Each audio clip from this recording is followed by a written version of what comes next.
Okay. Right.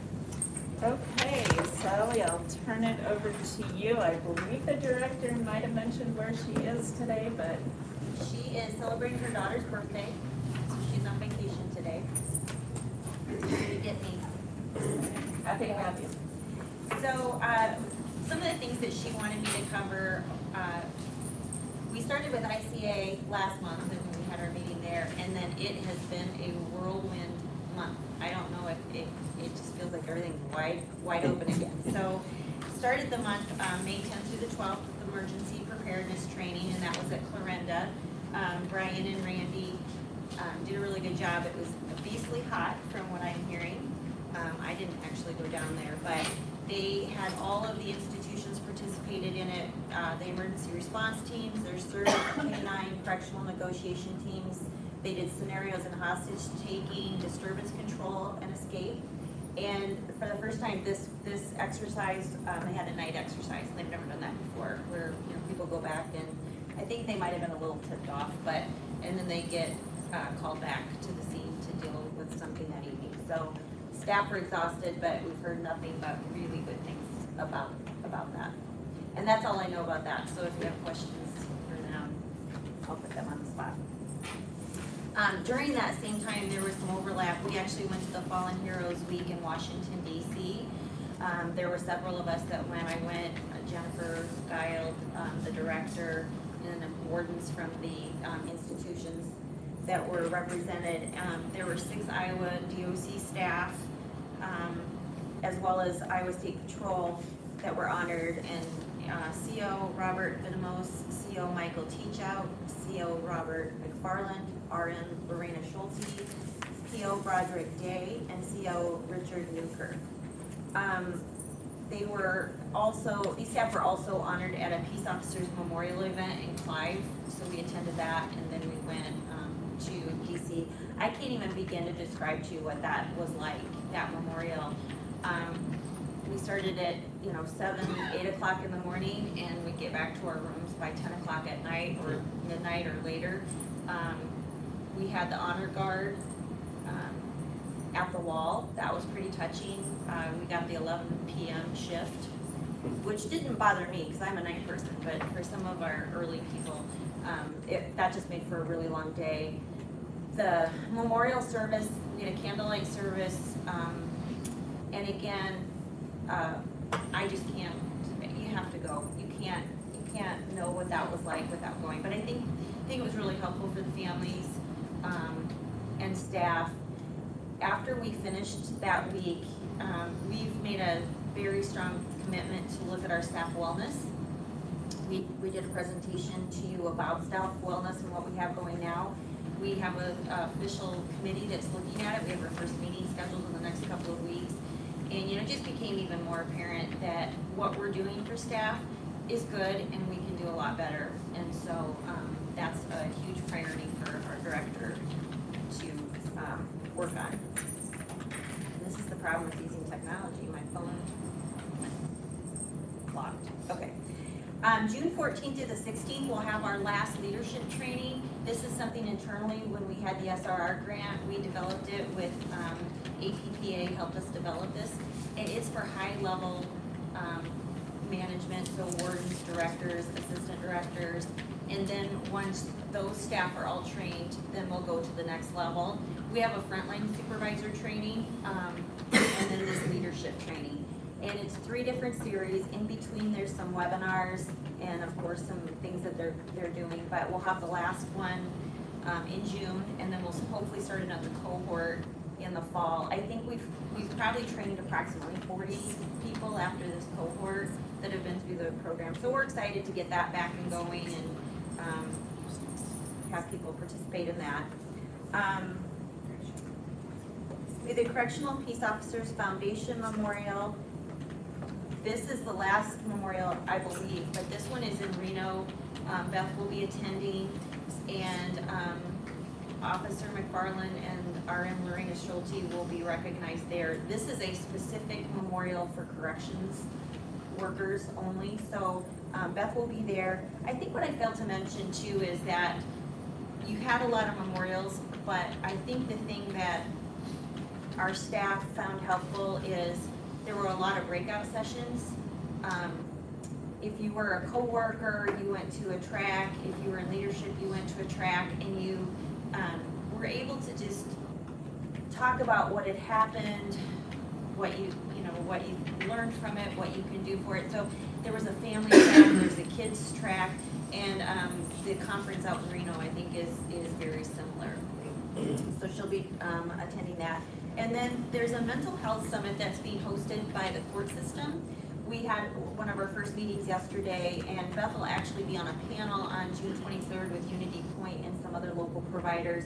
But it's looking at the mental health system and our roles and the gaps and the things that we're trying to do to work better. And that's just the highlight. I mean, there's so much more going on. Nick will talk to you about the budget and the legislature, and we're off and running again now that we have some of that information. And other than that, that's just kind of a quick recap of what's going on. And then the other thing I just wanted to say is, I like talking about the districts when we're in them. You know, some things that Wayland didn't talk to you about is, even during COVID, their quality improvement, their CQI is, I mean, they're doing a phenomenal job of making sure that the work that they do is accurate and working with staff to improve those levels. They're creative, they're hardworking, they voice issues or complaints, but in a professional manner, which we always like to hear. So I can't say enough about the staff. They have worked their tails off with this pilot project. So we're really proud of the work that you guys have done, because you did not get very much time, and it was during a pandemic, and you guys have just knocked it out of the park. So I want the board to know we are so proud of the work they do. Their community work too. If you didn't hear much about this, but they do a lot of really good community work. So anyway, that's all I have. Thank you. I got a quick. Well, I was going to ask. Last time, Mike, was it? I'm not sure where you. There you are. Hiding in the corner here. I'm used to people being behind me. But was there a situation where you wanted some money for a facility? You had some facility problems. Is my recollection correct? 4 years ago, and did that get resolved? That's an astute observation. We have our residential correction facility on West 3rd Street. Yeah. Okay. And I worked there most of 30 years. And when I would give tours of the facility, I would always preface the tour of, if you want to have a design of a building on how not to design a building, this is the building to tour. No, that facility is in dire need of replacement. Each year, the grand jury tours, the Scott County grand jury tours that building and advocates for the replacement of that building. And yeah, it's in pretty miserable shape. We keep working on it. We keep plugging the holes, but so if the legislature can find about an extra $11 million sometime, we'll take it. Yeah. No, and we have board members here that would echo that. Okay. So if you have any questions, we have board members here but advocating for the replacement of that. What's the estimated cost? About 11 million. Yeah. 4 million if we went in and tried to remodel it, but again, it's a waste of money. You really need to replace it. So. Yeah. Okay. Yeah, no, thank you for bringing it up. Okay, well, you didn't mention it this time, and I thought we were even given an opportunity to tour it last time. Right, 4 years yeah, ago. I try not to whine too much. But, no, it's, we bring it up every year when we talk about capital improvements and funding for those. And, but we're not the only. The 8th district, the Burlington facility is in dire need of upgrade. Of course, Fort Des Moines, that's, Sally can speak of that facility. So Sure. we're not the Lone Ranger here. So again, thank you. Okay, and I wanted to give a shout out to Randy and Brian, because very positive article, the Cedar Rapids Gazette. You guys did a lot of good for for the department as far as we put that program together, so congratulations, I did a great job. Can you put Clarinda? At Clorinda, yeah. Any other questions? Thank you. All right, we'll move on to Tech to Connect with Lisa Chapman. You are the team, is that correct? Okay, Good morning. good morning. My name is Lisa Chapman. I'm the Assistant Director here at the 7th Judicial District. And I am very excited and proud to be part of the process that these people have done all the work on. How did it get started? Well, it really started with you guys. Your approval of the DOC budget that included the request for the treatment gap pilot project. And for that funding, we thank you very much because this has been a remarkable journey that we've been on. An intern with the 7th and I prepared a proposal for that funding, and we were selected as the urban site. And then the 2nd district was selected as the rural site. It became apparent right from the beginning that we would need technology if we were going to make this work. It has been an amazing collaborative process, working closely with the 2nd district. And I want to give a shout out to Amanda Milligan, who's district director there. And also with central office, thank you, Sally. And the institutions and the American Prison Data Systems. So the funding allowed us to dedicate staff resources for key positions within the Tech to Connect program, rather than requiring the folks that we already have to take on additional work. So that has been key, having that funding so we could have additional staff. Clear leadership support from you, the governor, Director Skinner, and our district director, Wayne McCullough, has been key also. It's been actually instrumental in the success of our program, knowing that we have their backing. We are seeing great increase in programming here in the community, as well as expanding our reentry services with the institutions. And it has been facilitating a very smooth transition for our offenders that are releasing from the institution and coming back into our community. The staff before you, our members, well, behind you. Excuse me, our members of our Tech to Connect team. They prepared the slideshow for you and will provide an introduction of their role and present to you from their perspective as the field personnel on the ground, making a real difference in the lives of our clients and our community. So here is your Tech to Connect team. Thank you, Lisa. My name is Brady Manrique. I'm the division manager here at the 7th District. I'm Dawn Klein, I'm Community Treatment Coordinator. I'm Holly Reed, I'm also a Community Treatment Coordinator. Juan Newsy, Community Program Monitor. Josh Stanger, Probation and Parole Officer. Training Probation and Parole Officer. We also have 2 other members, Community Program Monitor and Kennedy, and Supervisor Kendrick Howard, not with us today. So, what does Tech to Connect intend to accomplish? We're going to start with some of our goals. We intend to use technology to connect with justice-involved individuals, provide access to individualized treatment within institutions and the community, develop a process for reconsideration of sentence, provide reentry services for justice-involved individuals, establish a mentorship program, and increase treatment dosage within institutions and community.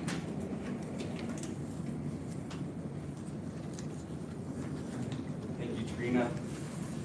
And as you guys will see, we're all a little bit nervous up here, but please bear with us as we go through this. We wrote down all this information, hopefully present everything we hope to share with you today. But one thing I really hope that you see is our passion for this, and we are all extremely hard workers and dedicated to this. So, all right, first one, use technology to connect with justice-involved individuals. So why tech? To provide a connection for justice-involved individuals in 4 institutions, Mount Pleasant, Fort Dodge, ICIW, IUCC, and our community. To enhance current prison programming and provide additional needs-based resources. To offer evidence-based programming from their cell to their living room. To to allow face-to-face skill building with a PO or CPM that can teach, model, and practice these new skills. As we all know, establishing trust and building a relationship are crucial to the impact we can have on our clients. With these tablets, we are able to create a relationship with the click of a button. Of course, I'm being sarcastic, but we are able to start building that relationship much earlier than ever before. We are developing processes to eliminate unnecessary work placed on institution staff due to our program. We do this by using the tablets to complete paperwork, send secure messages, and collect information from our mutual clients. Lastly, a byproduct of using these tablets is that clients learn how to use current technology. This is extremely important for our older clients and those who have been incarcerated for long periods of time. Thanks. What are the 4 facilities again that you mentioned? Sure. Mount Pleasant, Fort Dodge, ICIW, and IMCC. So you built this program for CDCs and institutions, is that correct? Well, in the institution, that's where they have the tablets, and we're connecting them with the CDCs now, so that we can start, connecting with them, offering this programming that we're going to explain to you a little bit later in our presentation, and just kind of start to make that connection earlier and start having them focus on reentry versus just doing their time. And then is there an additional step when they are out of the CDC to continue to have communication if necessary? We have a few classes. Once again, I don't want to overspeak on what they're going to get to, but they are going to talk about a few of the classes. Like we have some cognitive-based treatment programs that we're offering to those clients coming out, and then also, just making sure that those appointments with the community are set up prior to, and then making sure that they're following through with those appointments. I think is going to be that primary connection between the institution and then transition to the CDC. You're welcome. All right, tablet security. American Prison Data System, as Lisa mentioned to you, has provided us with secure tablet platform. APDS recognized that safety is of the utmost importance inside our facility, so the case is designed to keep everything inside the case. And in 2 years of use in Iowa, there have been no issues with physical or digital security. I am a PO, so please understand when I try to talk about this technology stuff, I don't know fully how it all works, and I only have a very surface level understanding. But APDS worked with the IDOC to get a network tunnel established, allowing these tablets to access only the things that we want them to be able to access. They also have multiple redundancies in place and ways to lock out users if this becomes an issue. Also, these tablets allow secure one-to-one messaging between staff and participants with permanent message logs for audit. This feature is used daily to connect with clients. APDS doesn't just work with us, they have been using tablets from California to Rikers Island, and they have no safety issues reported to date. Are the tablets issued to individuals, or are they something that's checked out and then checked back in? Yes, checked out and checked back in. We don't have enough, so there are a few, I think Rikers Island that is starting to do, they give one tablet to every individual, but we just don't have the resources for that yet. So as of now, we're just identifying people, returning to our community, and kind of starting it there, and they check them in and out in the institutions.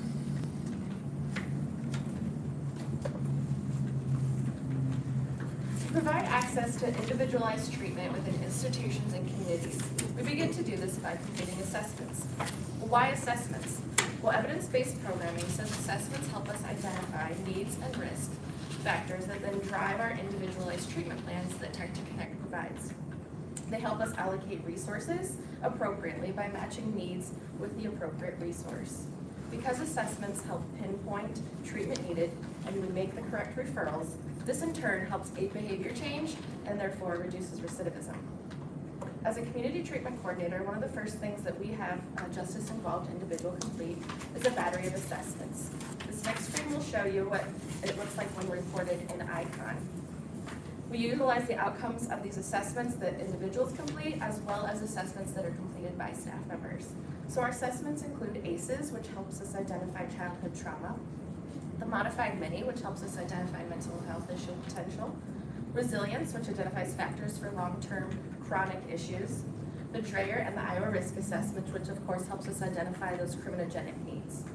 We also utilize the Michigan Alcohol Screening Test and the Drug Abuse Screening Test, which we call the MAST and the DAST, which of course then lends us to the opportunity to make those referrals for substance abuse evaluations. And then we utilize the JESNIS as well, which we know tells us the responsivity of how to work with the particular client. All of these assessments aid in identifying those high-risk need areas and that drive our action plan. And you'll see on this next screen here, the action plan, what part of that looks like in ICON. So here we're showing you what the high-risk areas that we identified for this particular individual. So this drives what we're going to work on with our client. It tells us what to work on and how. The probation officer then executes working on that plan with the justice-involved individual. So, for example, substance abuse is often a high-risk need for the people that we're working with. On the tablet, we can utilize programming such as RAP or Breaking Free, which are clinically supported substance abuse treatment programs. We can also utilize the tablet to work on worksheets with them, such as worksheets that would address triggers and also high-risk situations. And finally, the third piece that we use that's really helpful is having that Zoom meeting with them, where we're able to see them and work on skill building. So an example would be working on deciding to say no or avoiding trouble with others. And here's some examples of what we have on the tablet. We utilize the master plan, Breaking Free, Wellness Recovery Action Plan, which is WRAP, Money Essentials and Work Essentials, Colibri, which supports people in the institution that are working on their GED or HiSET, and then the Carry Guides. And individuals using tablets can transfer what they're working on from institution to institution or from the institution into the community, therefore providing that continuity of care that we were kind of missing before. Some of our in-house programming that you'll see over there that we've implemented with this pilot program is moral recognition therapy. We call it MRT. Within that, we've also added some specific groups within MRT that focuses with anger, so coping with anger, and also a gender-specific group.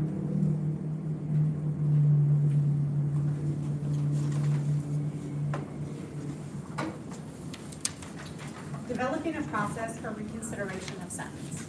Reconsideration of sentence is not a new concept. However, over time, it has been an underutilized sentencing option. Our goal is to reestablish this piece by adding components that measure an individual's progress.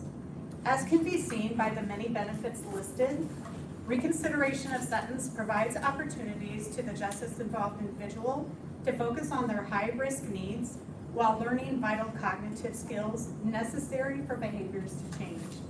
Through these individualized treatment plans that Holly had discussed in the previous slide, the justice-involved individual will develop self-confidence in their ability to set and achieve short-term goals, learn new skills, while maintaining that connection to the community. As it stands, individuals are referred to the reconsideration program by the judge at the sentencing stage. The community treatment coordinators contact that individual once they arrive at the institution and explain the expectations of the program, which are shown on the screen here. Once a participant agrees to the terms, an individual action plan is developed and they immediately start working with a parole officer through the tablets. Unlike reconsideration programs of the past, participants are required to meet the expectations of this program. Monthly team meetings are held with the justice-involved individual, their counselor, the parole officer they work with through the tablet, support systems within the community, and sometimes law enforcement agencies. Once goals are met and the team is in agreement on pursuing a reconsideration sentence, a report is then filed with the court, allowing the judge to make the final decision based on that individual's participation results. When discussing this program with a local judge, he was pleased to see that the individual being reconsidered was monitored and had expectations to follow that could be measured. Prior to this program, reconsideration of sentence participants did not have a structured program to work or many guidelines to follow. Therefore, judges were reluctant to use reconsideration as an option. With this program in place, judges are seeing the benefits it has and sending referrals to us for reconsideration. Providing reentry services for justice-involved individuals. Reentry services can make a huge impact on the transition back into the community. Many people are overwhelmed with having to complete so many things in a short amount of time. Identifying treatment needs, along with appropriate resources early on, provides an opportunity to plan ahead and problem-solve barriers effectively. One of the great and necessary components to this process is connecting that justice-involved individual with a person from their community. As we know, resources change constantly, programs are introduced, and then for one reason or another, they fade away, making it extremely difficult to identify appropriate and active resources. Establishing this connection within the community ensures that the individual will receive the most up-to-date and available resources that community has to offer. When developing the list of reentry services, we asked individuals who were released from the institutions what would help their transition. These are some of their answers. If you've worked in any type of public service, you understand that connecting individuals to proper resources take time. It can take a month to get an appointment for mental health or substance abuse evaluation, or even longer to get in with an appointment for a prescriber. Obtaining a social security card or ID, which is required to secure employment, can take months to receive, which delays that individual in reaching their goals. One of the surprising things we found in this process was the number of active warrants of pending charges that individuals have.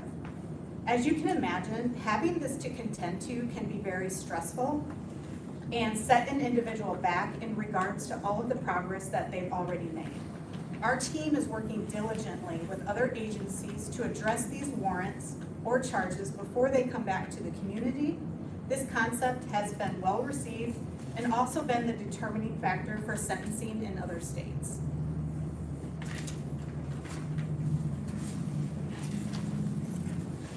All right, so you guys have already seen 4 goals, and I'm sure you're starting to see that there's a lot of great opportunities with this Tech to Connect program.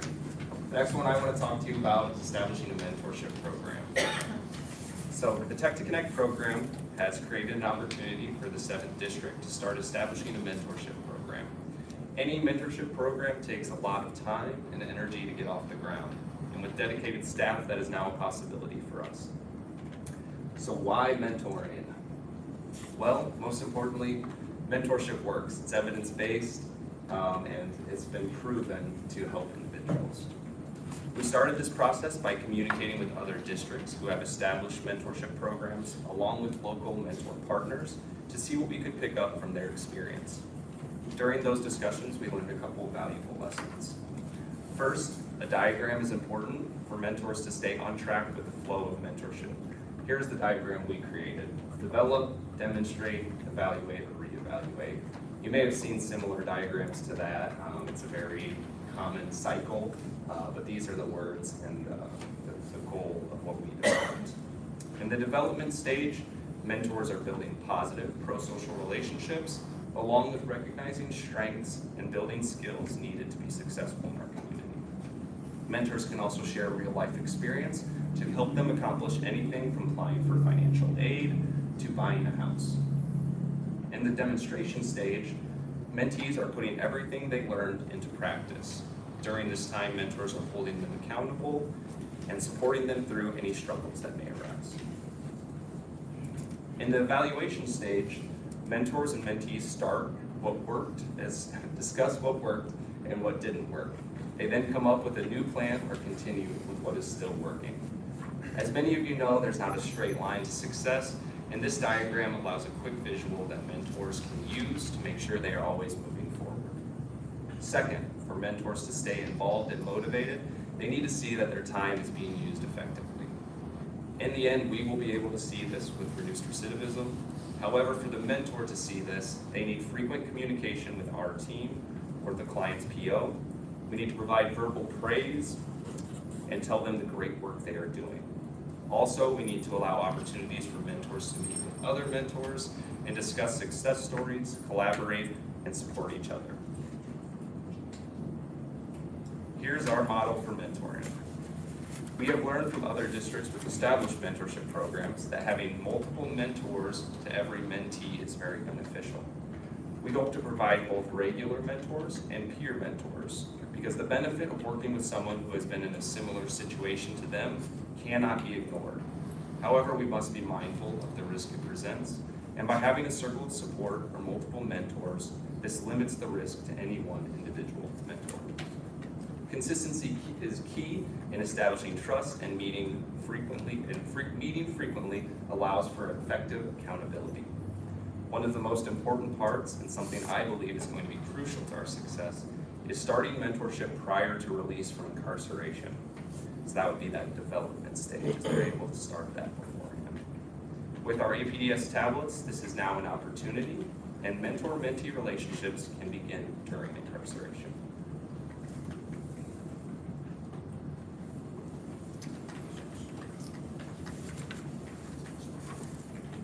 Increasing treatment dosage within institutions and the community. So why increase treatment dosage?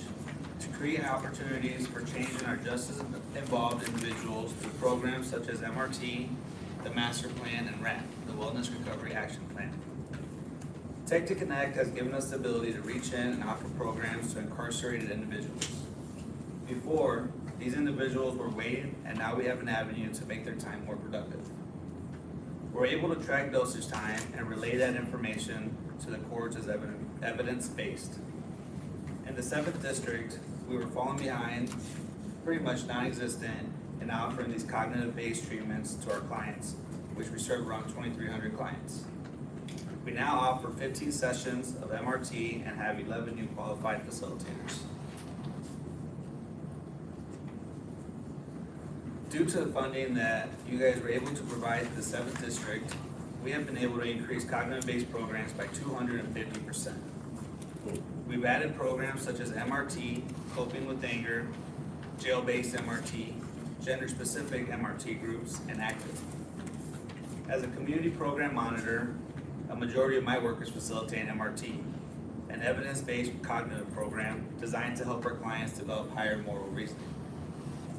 What I like about MRT is that it's completely peer-based.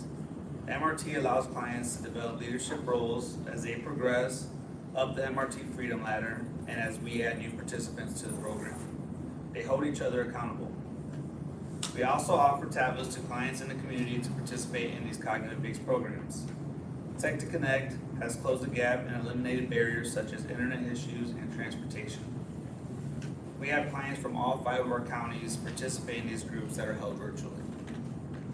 Tech to Connect has allowed us to increase the number of justice-involved individuals enrolled in these programs by 117%, and we've also increased the number of qualified cognitive-based program facilitators by 157%. Here's an example of the institution dosage tracking. As of right now, we are in IMCC, ICIW, Mount Pleasant, and Fort Dodge, with hopes of expanding across the state. Tracking dosage gives us an idea of what programs are most utilized. In this example, the Master Plan, which is a great program by Chris Wilson, is most used. As of this date, the report was ran, we had 79 users for a total of 236 hours. The second graph shows us the amount of hours individuals use on a consistent basis. As you can see, before March, we were non-existent, and we've had a significant increase. We're also able to track dosage individually. We're able to track and measure dosage with actual research, evidence-based, and relay that information to the courts. This example shows that the user used the tablet 32 days and enrolled in 26 courses. The gaps in the graph are weekends where the tablets aren't available. Tablet availability and scheduling differs from institution to institution, and when tablets are available, clients are utilizing them and actively participating. Here's a little bit of feedback that we've received from some of our clients. I don't think I would have gotten my parole without being involved with this program. Another client said, it helps me stay focused and gives me good things to think about.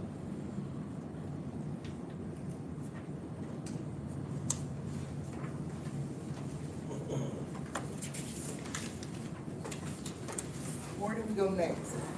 As can be seen by the information presented today, the Tech to Connect program has allowed us to introduce new practices, work on bridging gaps, and offer much-needed cognitive-based program. Tech to Connect is in its infancy and will still have a lot of work to do.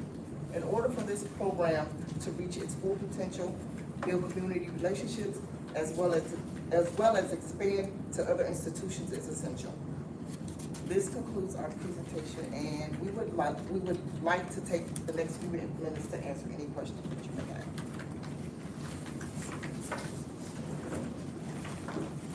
I have one question. How can we help as a board to help continue this great effort? I'm sorry. How can we as a board help support and continue this great effort, great project? Ultimately, it's gonna come down to funding. Oh, We're gonna need, additional staff, the cost of the tablets, the programming, those are on an annual renewal. So the more tablets we have out, the greater the cost of that. The district right now is absorbing those costs. But as this expands, we're gonna have to have some budget adjustments to account for that. Thank you. Randy, do you want to just speak on how we were able to purchase the tablets initially? Yeah, so initially, we received a grant from the Office of Drug Control Policy, and that's what the district used to buy our initial 65 tablets. And then we've actually put the majority of those into the institutions for this program.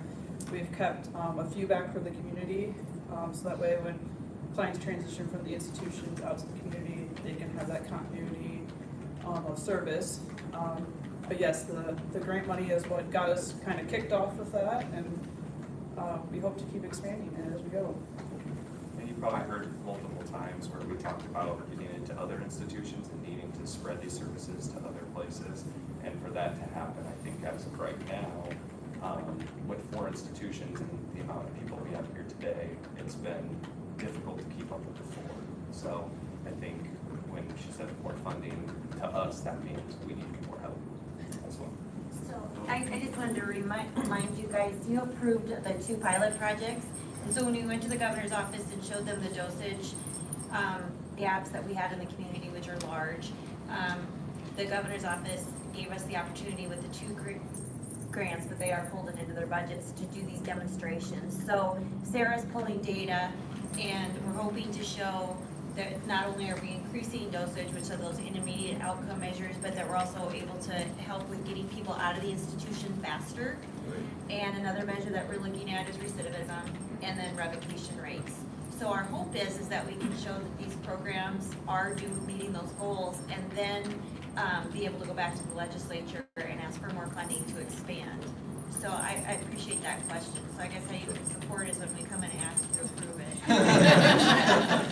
have a question. Yes. Until the funding is available, is there any volunteers or interns, college students who's volunteering in the programs, or is that available until the funding? We should have If I could Yes, sir. comment on that, the initial proposal was actually, it was a collaborative effort, but the primary author of the initial proposal was a graduate student from the University of Iowa. During the implementation phase, during this past academic year, we had a graduate student from St. Ambrose University who was involved in the implementation. So we're trying to use, we have a tremendous internship program here with the district, so we're trying to use that as much as possible. I have a question. When you're talking about the community and mentorship, do you train the mentors? Do you have a training program? Yes, ma'am. We're developing it now. I would say our mentorship is the least developed of the things we presented to you today. But there is like a PowerPoint presentation that we're planning to, a curriculum that we're hoping to educate all mentors on. But we haven't met with any local resources that offer mentors. Some other districts have that, and we just haven't found that connection within the community yet. So we will have to train all of our own mentors. And then the other question, one more question about the community connection. you have a matrix or like for other districts to look at? How are you gonna build those community relationships? How does that look? As far as the community relationships, we are, being that this is a pilot program, we are trying to get the word out and we're also in a couple of weeks having another presentation that we've invited the community to, so that we can go over this program with them. Right now, it's just been really word of mouth through the court systems and the institutions are hearing about the Tech to Connect program, so that's how we are receiving our referrals. But because this has really taken off, we are getting phone calls, emails from family members, from other, with our collaboration in this program with talking to other states, they're learning about the program. And so it really took off very quickly. So that's why we thought in a couple of weeks, we've opened it up to the community so that they can learn what we presented here today. To kind of build off what Don was saying is, the justice involved individuals have access to Kiosk Us. So that's part of what came from this as well, which has been really interesting. The messages that we get from people that aren't necessarily coming back to the 7th and 2nd, they want this. They're excited that they're able to start working on things. So we do get those phone calls, emails, and now kiosk messages from the clients asking to be involved. So that's been really exciting to see. But just because it's a pilot program and it's only right now for the 7th and the 2nd, we have to tell individuals that right now it's not available, but we're working on getting it statewide, if not nationwide. And as Some far of as them the have base, to come to us. They're like, can we just come to the 7th? And we say that we're not soliciting clients. But we do have two very strong community partners that we work with specifically through this program. We have Vera French, which is our local mental health facility, and they developed a new program with funding they received called PAPERS, Pre and Post-Release Support Services. And so they're working with us and doing while the client is still in the institution, doing some preliminary work so that transition when they come out into the community, that same friendly face that they saw within the institution over Zoom, they will be seeing when they come out. And then CADS, which is our Center for Alcohol and Drug Services, they also are going to be doing the same thing for us. They had some turnover and some personnel shortages, so they haven't been able yet to kick in, but we've met with them several times with CADS, and they are willing to do the same thing that PAPERS or Vera French is doing. So we have the substance abuse community partner and the mental health community partner that are part of this that we haven't had before. We've always worked with those two agencies, but to have them doing it while the client's still in the institution and transitioning them out is actually a remarkable new thing that we're starting. One of the goals after moving out of this first phase of the pilot is to really get into the community and get other agencies on board. Just because this past 6 months, we've been working solely on just developing the program, we haven't had a lot of time to build those community relationships. So as this pilot program comes to an end, this is kind of what we call our second phase, is where we're really gonna start getting out there to try to get the other agencies on board. Just the feedback that we've received already, there's not been anything negative said about it. People love this idea. They think that it's been the missing piece to being able to make that reentry a lot smoother. And so the community feedback is good. And so that's what we're gonna focus on in the next few months. and if you wanted a general matrix, I think there is a handout at the front that has like this roadmap to success, roadmap to reentry, and that kind of explains just the general outline of what we've done and kind of what second district as well has done. I have a couple of questions for the group and then one for you. Going back to the assessments, what percentage of that is done at IMCC during intake? Is it 100%? Do they cut, or is there kind of a percentage, like half of the assessments are at IMCC and half are after they're assigned to an institution? So any of the assessments that the clients themselves are filling out are assigned when we become involved as the community treatment coordinators. And in 3 of the 4 institutions, they complete those on the tablet, and they come right to us. So those are happening when we're involved. The Dreyer and the IRISC assessment, we are looking at ones that are completed in the institution, and then also looking back at what were the findings of if they were in the field first, what were those findings, and then what did that look like also at the pre-sentence investigation stage too, to see if things are consistent, if they're picking up other needs at other locations. You know, the Dreyer in the institution is a little bit different than the field institution, so we'll see some different things there. But I think that you know, a lot of them are done right when they are going through intake, but we're looking at also the most recent ones. So if they've been in for a year, we're looking at that most recent Dreyer.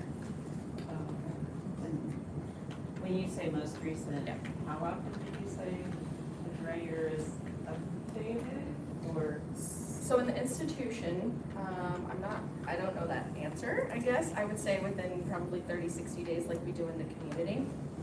Most of what we're seeing has been within a couple of months of when we're meeting them, so it seems quite frequent. So we're seeing, you know, if there's changes in those need areas, those behaviors.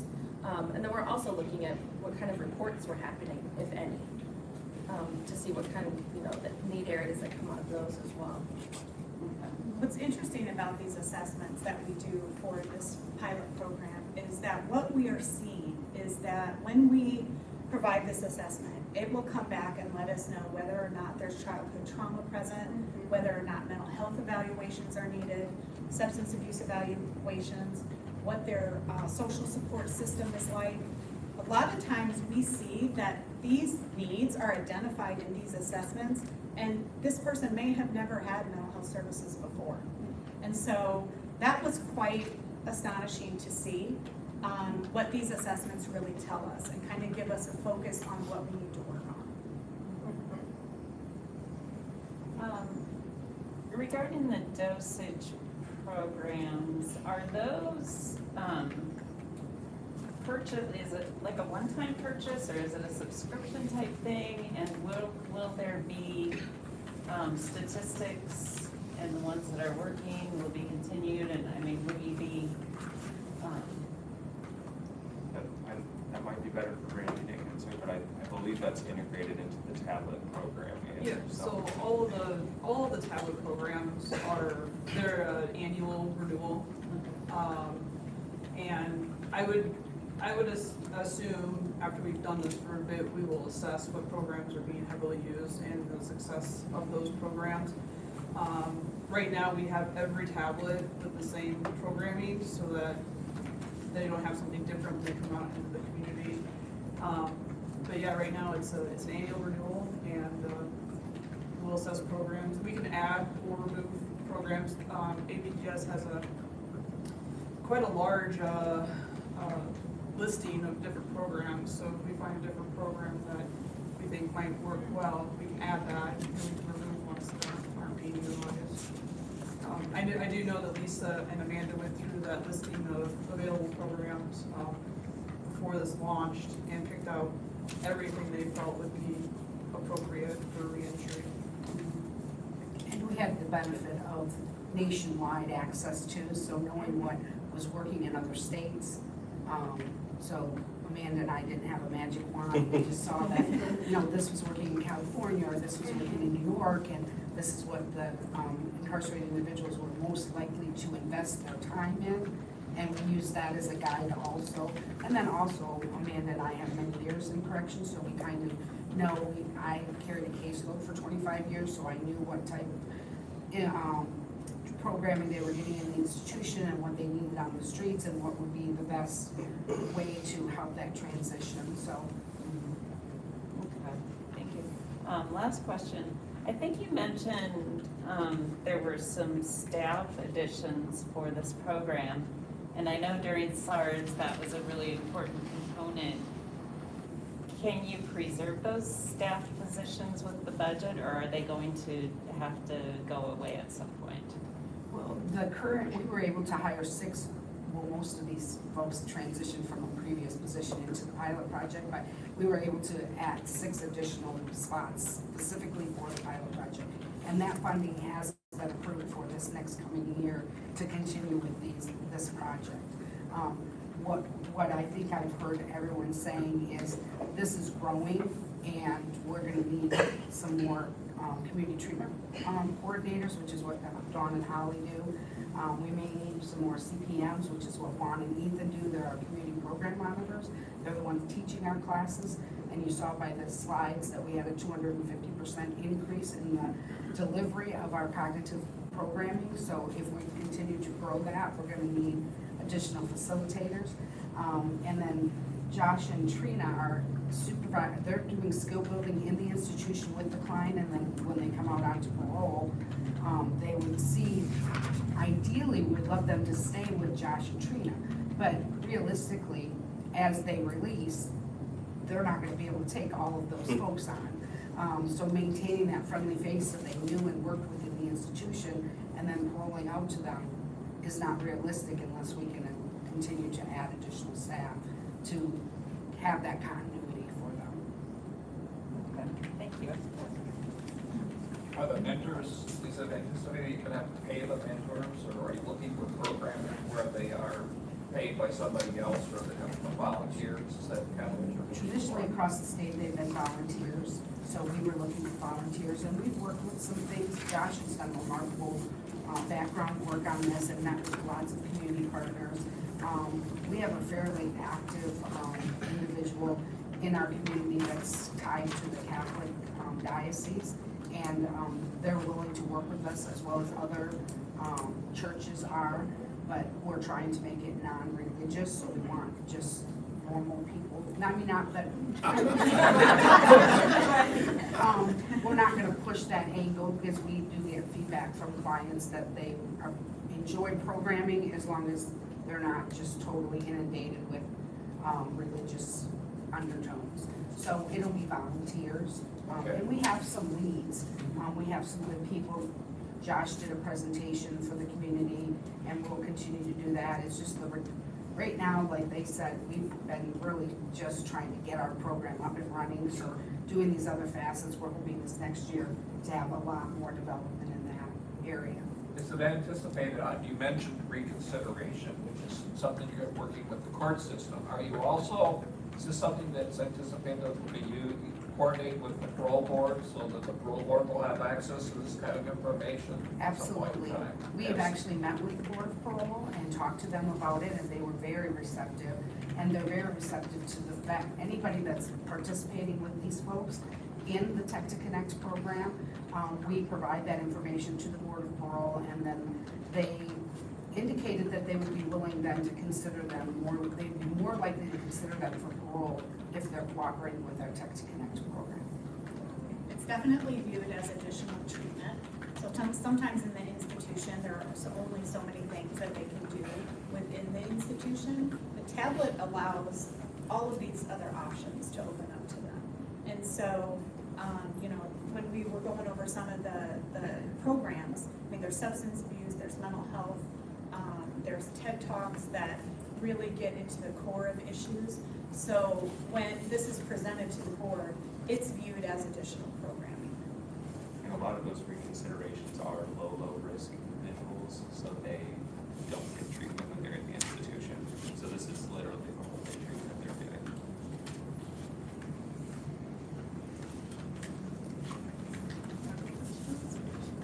Can I share one comment? Should we hold that for public? Yeah, to the public. Okay, Thank you. would you mind waiting? Not at all. Okay, thank you. You're up for the legislative update. Thank you. Good job, guys. Thank you.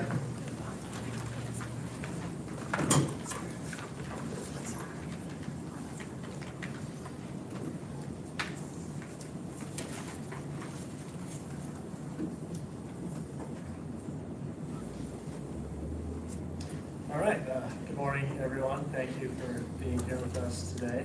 I'm going to go ahead and give you a legislative update. So as far as the legislature goes, I'm sure you're all aware that last week they were able to gavel out for the year. So the legislative session has officially ended for 2022. I'm going to just give you a brief overview of what our final budget numbers were. in the bill that was ultimately passed by the Senate and the House. So if you remember, FY '22, we received a final budget number of just over $408 million. And our final tally for FY '23, which was approved by the legislature, is just under $415 million. So that gives us a net increase of $6.4 billion over FY '22. So how is that broken down? What does that actual increase look like? So just over $6.3 million of that is and has been distributed by the legislature to institutions and to our judicial districts. And that is to help cover salary adjustments for the upcoming fiscal year. So cost of living adjustments, merit-based increases, those types of things. And then just over $100,000 of that 6.4 will go directly to the county confinement line item that we have. And it'll be just a little over $1 million total in that line item with that additional $100,000 increase. I know that was brief, but that's kind of how it was broken down. Do you have any questions that you'd like to ask at this time?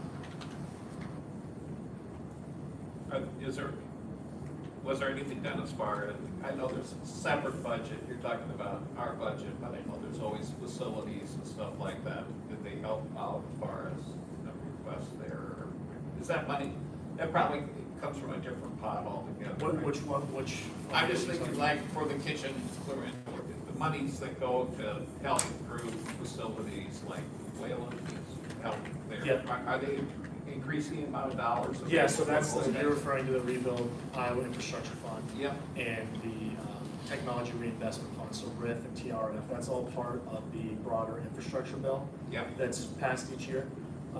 We did receive an additional $4.9 million through RIF for infrastructure projects at various facilities throughout the state.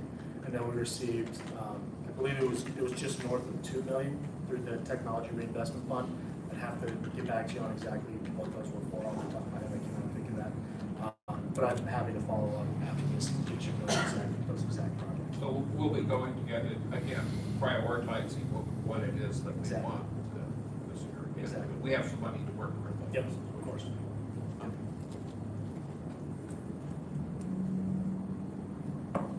Great. Any other questions? Thank you. Thank you. Good report. Next, we have the policy approval of the mail, let's see.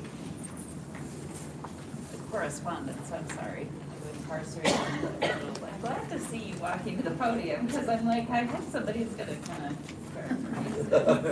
Yeah, we're not camera shy, so.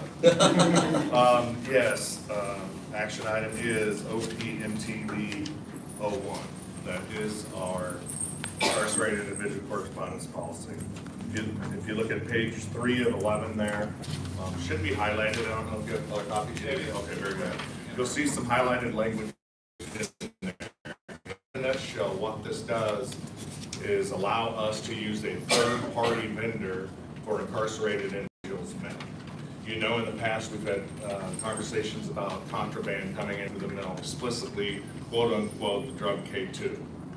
And so what this will allow us to do is to enhance our security and our safety for our staff and our offenders within our prisons. In a nutshell, that's what this policy language is. Brian, do you have anything to add? Nope, like Randy said, it's been discussed a lot in the past. This is not just Iowa's problem, it's a problem that is across all correctional industry across the United States that have faced this problem.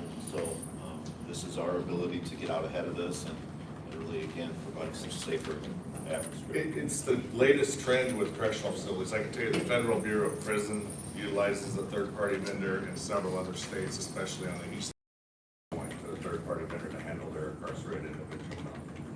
I have no problem with the policy, but I'm curious, it just applies to non-legal mail, is that correct? Right now it does. This is all general mail. Are we having do incarcerated individuals, so I get the terminology correct, receive from the original mail then, from the legal mail, or is that photocopied somehow? Legal mail comes to the institution and is given to the individual. Directly, so. Directly. This is the lawyer coming out. So nothing really stops, if I've got a rogue employee who wants to send some drugs in to the prison, it's still possible for the system to result in that if you've got that through the legal mails. There, Larry, the part two of this is working with the attorneys of the state of Iowa and whatnot in the legal mail process. So the third-party vendor actually has a process that later on in this year, after we do a lot of communication and a lot of legwork, we plan on rolling that out later in the year. Okay, so that's. But right now, phase one, since this is so new to the state of Iowa, we didn't want to take too big of a bite. Okay. So we're gonna start with non-confidential mail, work out all those bugs, and then we'll move on to the challenge of legal mail. Yeah. Well, yeah, you really need to start visiting with the Bar Association about that. Absolutely. That's the starting point. Well, and as you know, not every attorney in Iowa is a member of the bar either, so it even goes beyond that. Pretty high Yeah. percentage, Yeah. 98, pretty close, Yeah. 98. And not only that, but the counties, clerk of courts, there's all kinds of, yeah. So when you say third-party vendor, this is a private company? Yes, right? correct. That's basically, kind of taking over for what the USPS can.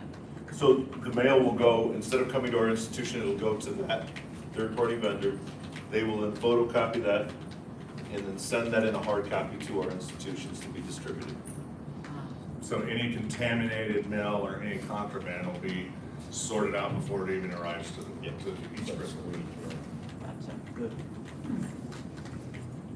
Any other questions? Thank you. Thanks. I move we approve it. All right, second? All right, all those in favor? Aye. Those opposed? It's a quick and easy approval. Thank you, Board. Appreciate Thank it. you, guys. Good work. Thank you. All right, we've come to the point in the meeting for public comments, and as is our practice, we are happy to hear any public comments that anybody has at this point. It is our policy not to respond to that today, but we will certainly make every effort to respond to it before the next meeting. Yeah. Do you want me to come up here, or? Whatever you're comfortable with. My name's Dan Serb. I'm with the Board of Supervisors in Clinton County. I'm also on their Clinton County Justice Coordinating Commission and a member of the board here at Seventh Judicial. I wanted to expand a little bit on the tech, or push the envelope a little bit on the Tech to Connect. In Clinton County, we've recently established our resource center, which is really a hub of reentry services, and that was the original motivation for it. This has largely been made available by having a probation officer that is now grant funded and dedicated to Clinton County, and has really helped us to expand mental health court, drug court services in Clinton County, but also having these resources available in the hub. And our hub is really an office room in our courthouse, and it's a joint collaboration of around 40 different providers and entities that are all working to basically say, here's all our information, send them to us. If we have a need for medications, any of those reentry items that were identified, we're working to provide for that. We're really proud of what we've been able to accomplish so far. But I think probably as you're aware, county resources are consistently spread pretty thin, and jails regularly feel the impact of that financial resource impact. Safety and security can become a priority over maybe programming. And so when I hear about Tech Connect, immediately I want in on that action at the county level. And so I would encourage you to consider ways that we can collaborate with the county level from the state level to try to make these resources available. I know we're still building out at the state level. We're only in a couple of districts. But as we continue to realize those successes, realize also that at the county level, that can be really, really valuable for us. We're already working with those same probation officers. I think there's a lot that can be done to enhance programming at the county level through a program like this, because especially the smaller counties can really struggle to have the resources to build programming in a jail. We have one of the newer jails in the state right now, in Clayton County. We opened summer of 2019. We built spaces out for programming, and logistically and personnel and safety considerations, there's a lot of things that this tablet can offer. It can diversify our offerings at the county level, so it's something I just would ask that you be considerate of as you're realizing these successes, is know that we have that need really at a high level at the county level also. So that's all I have. Thank you for taking the time to come today. Really appreciate that. I feel a little bit lost, but Sally, I don't, are the wheels turning? Can you kind of see some ways to connect and? So Sarah and I were talking back here, and part of it is to calculate number of jail days saved, calculate number of prison days saved. What I mean by that is with reconsideration. If they had not had a reconsideration, how long would they have normally spent in prison, and we're able to get them out. The other thing is if they do programming while they're in county jail, do they then get probation instead of going to prison? So there's money saved by the state by there. So I'm always thinking of how does this save us money if we do that? And of course, our biggest goal is reduce recidivism, but we always want to calculate days saved. And so those are some things that that we can look at as somebody with this type of charge typically goes to prison, and if they go to prison, this is how long they typically spend. But if they're diverted and do this program and they get probation instead, then we save that many days. And typically what we know too is if someone gets probation versus goes to prison and then parole, they're less likely to recidivate.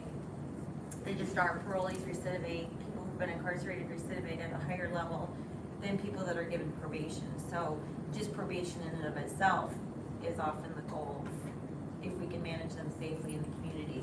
Because then you don't tie those, you don't break those ties, those pro-social ties that they have.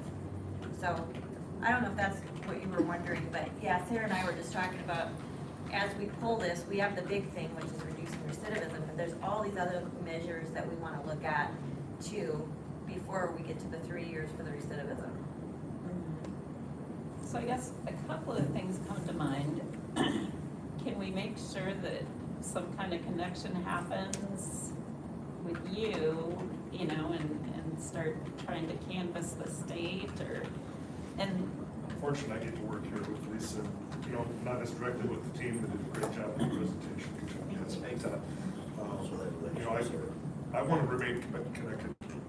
May not be here as a board supervisor, but I still have interest in that work that's done in the community. I plan to stay active at our county level, and so discussions we have. So. And we are working on releasing to the 7th, so that includes Clinton County, and we have Bill there, Greg, who's been instrumental with the Community Resource Center that they've developed, but also he's working with the Tech to Connect team and connecting with them and making sure these resources are available. Don and Holly are doing the assessment, and then if they're releasing to Clinton County, Greg is involved at that level to help that transition and remain in that Tech to Connect program. So we're offering Tech to Connect for all 5 of our counties. Okay. But And Greg's then involvement also is very heavy at the county level with our jail population. Yeah, he's getting a little thin. And I know he's spread very thin, but he's doing an amazing job to facilitate some of this development, these outcomes, and we're really excited about the way it's trending. But those supports, why build another set of software? Why build another set of programming if there's some of it that really is appropriate to apply all the way down to the local level? Is your community resource center a concept that's in other counties? Is that pretty unique to you? We're one of the early ones. We're getting a lot of attention. We've had a lot of visitors from other counties coming to see what we're doing, how we're structured. We are almost exclusively volunteer run, with the exception of Greg's position currently. We are looking for some additional grant funding. We'd like to have a full-time position there because when we have volunteers that are coming in, someone from a housing provider, maybe not as familiar with some of the mental health and pharmaceutical connections and medical connections. And so one agency might send a volunteer or an employee for a few hours a week, and then we have a number of different agencies throughout the week that have a presence there. So trying to get some little stronger continuity across that presence is our first goal. I kind of like in our office there to the brochure display rack that's just loaded up on 8 sides and you can spin it and then pick from what you need. You don't provide the services there in-house. We're trying to connect people and let them know where they can go for services. We do have some bus passes and things like that available to help, address logistical needs that can be very immediate. We've had people come in for coaching, for writing, resumes and applications and all different types of things. And whichever person is there volunteering at the time is usually very generous to try to help anybody they can. Sometimes that's just making a connection. So does it make sense to make an agenda item within 3 months, 6 months or something, just to kind of update on, is this gonna spread to different districts and, what is that? Yeah, we can do, we'll have a year, not really, because they had time to set up, but yeah, we could, if we put it on the agenda in 3 months, we can give you, like, how many have been served, how many days, how it's being used. Sounds good. Because we'll pull that June 30th, because that's the end of the fiscal year, and then we can work on it in August, so maybe like the August or September meeting. That'd be great. September, because we would want to pull through the end of June. Sure. Okay, perfect. Yeah. Thank you. All right, any other public comments? Seeing none, we will open to board discussion. Good. Good meeting. All right. Nothing. At this point, I would call for a motion to adjourn. Moved. Thank you. Second. Thank you, Trent. The June meeting is officially adjourned. And And if any of you would like to have. there you go, yes.